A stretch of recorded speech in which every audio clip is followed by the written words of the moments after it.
আসসালামু আলাইকুম। স্বামী স্ত্রীর রোমান্টিক ইসলামিক গল্প। আশা করি ভিডিওটি শেষ পর্যন্ত দেখবেন, অনেক অনেক ভালো লাগবে এবং এখান থেকে অনেক কিছু শিখতে পারবেন। বাবা, কোনো পুরুষ যদি আমাকে দেখতে আসে তাহলে আমি কিন্তু কারের সামনে যাব না বলে দিলাম। এতে আমার বিয়ে হলে হবে, নইলে না হবে, আমার কোনো আফসোস নেই।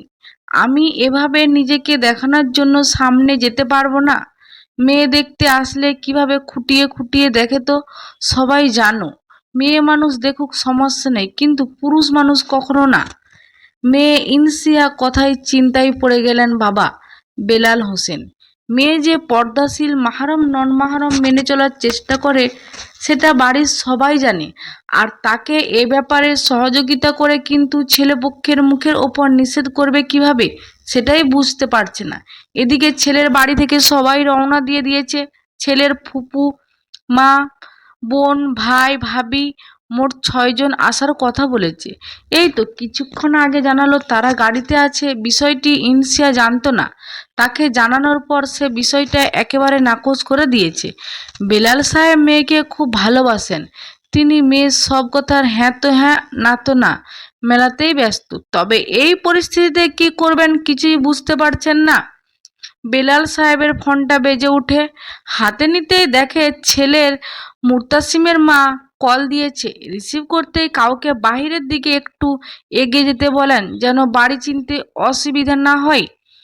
বেলাল সাহেব মেয়েকে কিছু না বলে রুম থেকে বেরিয়ে যান। তাকে দেখে বোঝা যাচ্ছে এক আকাশ পরিমাণ চিন্তার মাথায় অবস্থান করছে। বিকাল 5টায় সবার নাস্তা সম্পূর্ণ হয়েছে। এখন মেয়ে দেখার অপেক্ষায় আছে। ইনসিয়া পাশের রুমে চুপচাপ বসে আছে। সে প্রায় কান্না করে দিয়েছে এটা ভেবে যে তার বাড়ির মানুষ এরকম কিভাবে করতে পারলো। আগে দেখে তাদের কেন নিষেধ করে দিল না। ছেলের বাড়ির সবাই বসে আছে। মুর্তাসিমের বোন ইনসিয়ার মাকে বলে, আন্টি আর কতক্ষণ লাগবে? আমাদের তো আবার বাড়ি ফিরতে হবে। ইনসিয়াকে আসতে বলুন। আচ্ছা, আমি দেখছি মা, একটু অপেক্ষা করো। ইনসিয়ার মা ইনসিয়ার বাবাকে নিয়ে মেয়ের রুমে যান। ইনসিয়া তখন বই নিয়ে বসেছিল। তার মা এসে সামনে দাঁড়ায়। তুই সত্যি যাবি না মা? না মা, আমি নিজেকে উন্মুক্ত করতে পুরুষের সামনে যেতে পারবো না। কি করব তাহলে বলে দে। ইনসিয়া এবার বইটা বন্ধ করে পাশে রেখে দেয়। কিছুক্ষণ চুপ করে থেকে ভেবে বলে, অর্নি আপুকে আমার কাছে পাঠিয়ে দাও। উনি তো মূলত ওনার ভাইয়ের জন্য আমাকে পছন্দ করেছেন, আর উনি আমার কলেজ লাইফের সিনিয়র ছিলেন। উনি খুব ভালোভাবে আমাকে চিনেন এবং জানেন। আমি আমার বিষয়টা ওনাকে বললে উনি নিশ্চয়ই বুঝবেন। ইনসিয়ার মা বেলাল সাহেবকে বাইরের রুমে গিয়ে উর্নি অর্থাৎ মুর্তাসিমের ছোট বোনকে ডেকে নিয়ে আসতে বলে। বেলাল সাহেব আর দেরি না করে সেখানে গিয়ে উর্নিকে বিষয়টি জানায়। উর্নিও আর দেরি না করে তার বড় ভাবিকে নিয়ে দুজন মিলে ইনসিয়ার কাছে এসে দাঁড়ায়। ইনসিয়ার হাতে হাত রেখে আশ্বাস দিয়ে বলে, কি হয়েছে আপু? ইনসিয়া আমতা আমতা করে বলে, আসলে কিছু হয়েছে, নির্দ্বিধায় বলতে পারো তুমি। যাচ্ছ না কেন সবার সামনে? আপু, সোজা সাপটা কথা বলেই দিই, আপনি তো আমাকে যথেষ্ট চিনেন। হ্যাঁ চিনি বলেই তো আমি তোমার কথাটা বাসায় বলেছি। তুমি আমার ভাইয়ের জন্য একদমই মানানসই। কিছু হয়েছে ইনসিয়া, বড় বোন ভেবে বলতে পারো। মুতাসিমের বড় ভাইয়ের বইয়ের কথা শুনে আর উর্নির কথা শুনে ভরসা পায়নি ইনসিয়া। তার মা এবার তাদের তিনজনকে রুমে রেখে বাহিরে রুমে যায়। ইনসিয়া একটা দীর্ঘ নিঃশ্বাস নিয়ে বলে, আসলে আপু মেয়ে কিভাবে দেখে সেটা সকলেরই জানা অধিকারও আছে, হয়তো বিয়ের আগে খুঁটিয়ে খুঁটিয়ে দেখার, কিন্তু আপু আমি কোনো পুরুষ মানুষের সামনে যেতে পারবো না। বাহিরে আর যারা বসে আছেন মেয়ে মানুষ, তারা এসে আমাকে এখানে দেখতে পারেন যেভাবে ইচ্ছা, কিন্তু আপু অর্নি বিষয়টা নিয়ে আগে ভাবেনি। সে নিজেও জানে ইনসিয়া এরকমই মেয়ে, আর তার ফুপু তো পুরো ব্যাকডেটেড মানুষ। হাঁটা চলা থেকে শুরু করে চুল অবধি সব দেখবে। ইনসিয়া যেভাবে চলাচল করে অভ্যাস, তার বিপরীতে তো চলা যেতেই পারে না।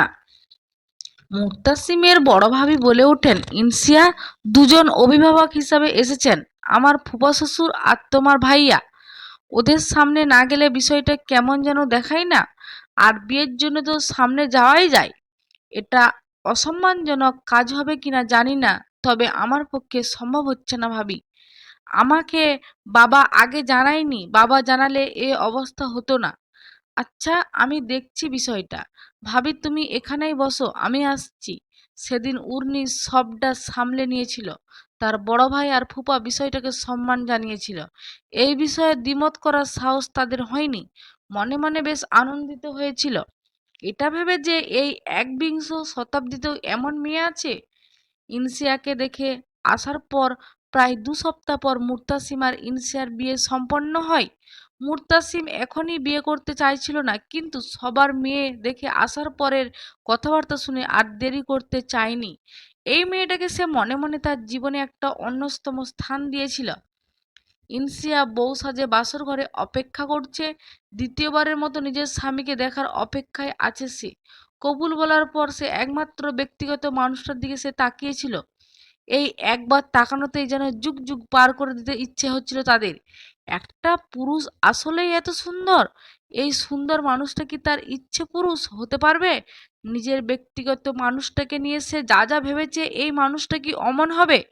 বিয়ের আসরে একবার দেখে এত মানুষের মাঝে আর একবার তাকিয়ে দেখার সাহস হয়নি তার।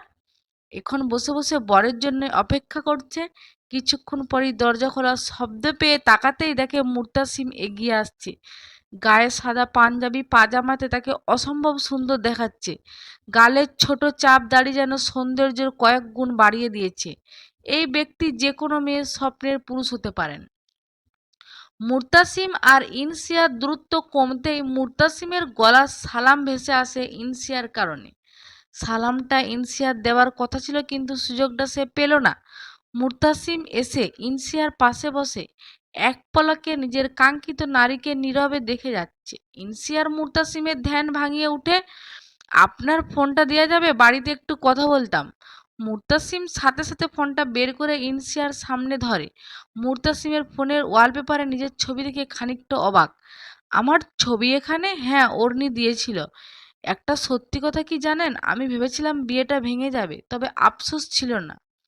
অর্ণি যখন বলেছিল সেদিনের ঘটনা, আমি তখনই সিদ্ধান্ত নিয়েছিলাম এই হীরের টুকরোর অন্যর বাড়ির আলোকিত করতে আমি দিতেই পারি না। এই মেয়েটাকে আমার লাগবেই। অতএব এখন আপনি আমার ব্যক্তিগত মানুষ, আমার বিবিজান। ইনসিয়া কিছু না বলে চুপচাপ মুর্তাসিমের দিকে তাকিয়ে থাকে। মুর্তাসিম আবার বলে, তোমাকে হেফাজতে রাখবেন আল্লাহ, আমি শুধু তোমাকে সাহায্য করব। আমি সেসব মানুষের মতো নয় যারা বউ সহ ছবি তুলে ভার্চুয়ালে শেয়ার করে বা বন্ধুদের সাথে পরিচয় করিয়ে দেয়। তুমি যেভাবে থাকতে চাও আমি তোমাকে সেভাবেই রাখবো ইনশা আল্লাহ। আমি তোমাকে আল্লাহর জন্যই ভালোবাসি ইনসিয়া। মুর্তাসিমের এই সামান্য কথায় ইনসিয়ার চোখ টলমল করতে থাকে। তার মানে এই ব্যক্তিগত মানুষটার ইচ্ছে পুরুষ একদম তার মতোই চিন্তা ভাবনা, এরকম মানুষ আদেও নয়। মুর্তাসিম আলতো করে ইনসিয়াকে বুকে জড়িয়ে নেয়। ইনসিয়াও নিশ্চিন্তে তার বুকে মাথা রাখে। মুর্তাসিম ইনসিয়ার মাথায় হাত বুলিয়ে দিতে দিতে বলে, চলুন বিবি যান না, নামাজ পড়তে হবে না? অনেক রাত হয়ে গেল তো। প্রতিটা ভালোবাসা আল্লাহর জন্য হোক, মিশে যাক একে অপরের সাথে, লাভ হোক আল্লাহর সন্তুষ্টি। এমন আরও ইসলামিক স্বামী স্ত্রীর গল্প বা আরও আদার্স অন্যান্য গল্প শুনতে আমাদের চ্যানেলটির সাথেই থাকবেন। আসসালামু আলাইকুম।